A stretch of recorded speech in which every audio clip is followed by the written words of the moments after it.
அப்படின்னா என்னென்னா எழுவாயின்னு அர்த்தம். The particle with name of person, place, animal or thing is called subject அப்படிம்பாங்க. அதாவது ஒரு நபரையோ ஒரு பொருளையோ ஒரு இடத்தையோ ஒரு விலங்கையோ ஒரு பகுதியாக எடுத்துக்கிறோன்னு முதல்ல ஒரு பகுதியாக எடுத்துக்கிறோன்னு வை, அதான் சப்ஜெக்ட் அப்படிம்பாங்க. இதுபடி the first part of sentence is called subject. வாக்கியத்தின் முதல் பகுதியே எழுவாய் தான். ஓகேவா? அது என்னென்னவாக இருக்கலாம்? ஒரு நபராக இருக்கலாம், ஒரு பொருளாக இருக்கலாம், ஒரு இடமா இருக்கலாம், ஒரு விலங்காக இருக்கலாம்.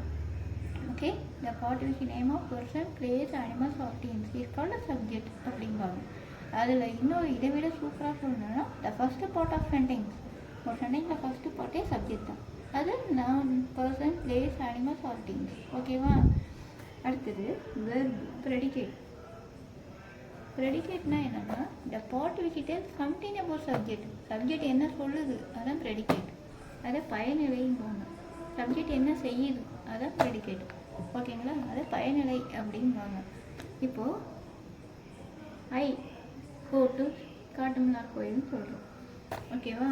இப்போ ஐனா சப்ஜெக்ட், நான்கிறது ஒரு நபரை குறிக்குது. இப்போ பர்சன்.